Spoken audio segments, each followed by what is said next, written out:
untuk beberapa pertanyaan tadi mengenai masalah PPN, mungkin Komisi 11 juga memahami kita menyampaikan RUU KUP yang sampai hari ini belum disampaikan di paripurna dibacakan. Kami tentu dari sisi etika politik belum bisa melakukan penjelasan ke publik sebelum ini dibahas, karena itu adalah dokumen publik yang kami sampaikan kepada DPR melalui surat presiden. Dan oleh karena itu memang ini situasinya menjadi agak kikuk karena ternyata kemudian dokumennya keluar karena memang sudah dikirimkan kepada DPR juga, sehingga kami tidak dalam posisi untuk bisa menjelaskan keseluruhan arsitektur dari perpajakan kita yang keluar sepotong-sepotong, yang kemudian di blow up seolah-olah menjadi sesuatu yang tidak bahkan mempertimbangkan situasi hari ini. Padahal hari ini fokus kita itu pemulihan ekonomi. Jadi kita betul-betul menggunakan semua instrumen APBN kita, tadi yang disampaikan oleh Pak Andreas, Mbak Putri, tadi Pak Satori, semuanya yang menyampaikan tadi. Memang tujuan kita adalah tadi seperti konstruksi dari pemulihan ekonomi dari sisi demand side, dari sisi supply side. Makanya kita bahkan memetakan berapa pengusaha dari UMKM, menengah, sampai kepada yang besar, per sektor, per subsektor, melihat mereka yang mungkin meningkat atau mendapatkan keuntungan dari sisi COVID, mereka yang terpukul sangat dalam, mereka yang terpukul relatif ringan, mereka yang bisa bangkit lebih cepat, mereka yang kemungkinan bangkitnya lebih lambat. Dan bahkan sampai hari ini dengan Presiden, kita sudah diminta juga untuk memikirkan mereka yang bangkitnya lebih lambat, bagaimana untuk mendukungnya. Jadi fokus kita adalah memulihkan ekonomi. Kalau ada semacam RUU KUP di dalam rangka kita, dan tadi dikaitkan juga dengan pertanyaan Pak Andreas mengenai beberapa program loan yang berhubungan dengan penerimaan dan yang lain-lain, untuk output yang sifatnya langsung seperti revisi PMK, tadi ada perbaikan dalam restitusi, perbaikan di dalam rangka kita untuk pelayanan, itu kita ada measurement dari sisi indikatornya. Namun arsitektur dari penerimaan negara kita, dan tadi juga Mbak Putri menyampaikan, adalah bahwa kita tahu bahwa APBN ini extraordinary dalam 2-3 tahun ini berturut-turut, 20, 21, 22.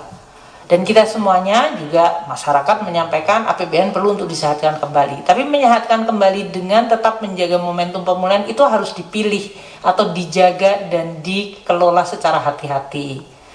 Maka situasi inilah yang sekarang sedang kita fokuskan, pemulihan ekonomi, namun kita semua harus tetap membangun fondasi bagi ekonomi dan perpajakan untuk tetap sehat ke depan. Nah, ini yang ingin kita nanti akan jelaskan pada saat kita membahas RUU KUP dengan Komisi 11. Tentu kami sangat tergantung nanti dengan pimpinan DPR pada saat paripurna dan sesudah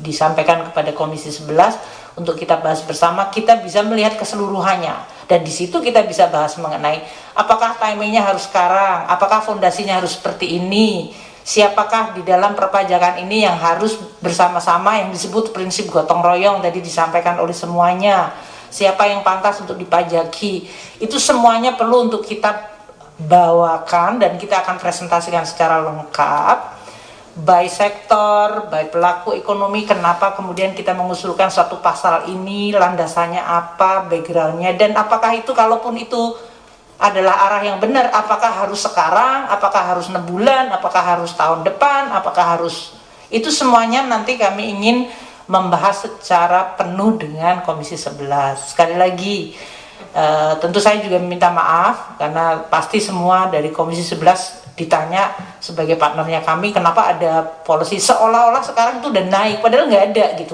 Yang terjadi justru rakyat itu sekarang menikmati seluruh apa yang gimana belanja dan bantuan pemerintah dan insentif perpajakan. Mereka nggak bayar PPh 21, PPN-nya ditunda atau direstitusi, PPh 25-nya dikurangi, bahkan kita memberikan diskon 50% untuk PPh masanya. Jadi sekarang kalau bisa itu ya semua pengusaha itu bisa tumbuh lagi gitu. Jadi dan kami menyampaikan kepada semuanya ini PPh 21, PPh perusahaan, 22 import, 26 final, UMKM diberikan final, jadi malah justru rakyat itu dalam posisi yang very unfortunate. Makanya tadi Pak Dolvi juga rada menyampaikan dengan rada sindiran tajam, kok malah yang keluar seperti itu. Kami juga sangat menyayangkan juga itu Pak, karena sebetulnya kita berharap ada satu forum bersama di mana Komisi 11 dan kami bisa, yuk ini loh kondisi kami sekarang, APBN seperti ini, keuangan negara seperti ini, situasi yang kita hadapin karena COVID seperti ini, ke depan kita mau seperti apa, dengan juga kita mempertimbangkan tren internasional. Mungkin Bapak-Bapak dan Ibu sekalian tadi malam midnight dapat berita, karena saya pas sebelum tidur kemudian saya baca berita itu, bahwa bocor itu data di Amerika Serikat, para pembayar pajak terkaya dibocorin dan mereka ternyata nggak bayar pajak gitu. Dan ini menjadi suatu debate yang sangat besar. Belum kita bicara sekarang trennya dari OECD G20, di mana kita akan menjadi hostnya tahun depan, di mana akan diberlakukan yang disebut minimum corporate tax 15% untuk menghindari yang disebut avoidance dan evasion.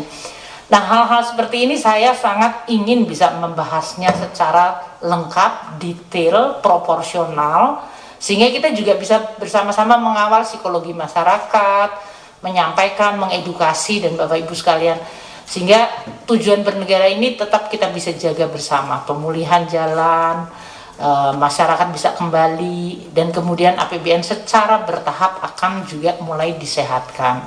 Itu yang sebetulnya kita ingin sampaikan, dan saya ingin sampaikan untuk beberapa tadi yang menyangkut. Jadi tolong disampaikan kepada para konstituen masyarakat, fokus kita sekarang pemulihan ekonomi. APBN kita berikan untuk membantu masyarakat survive.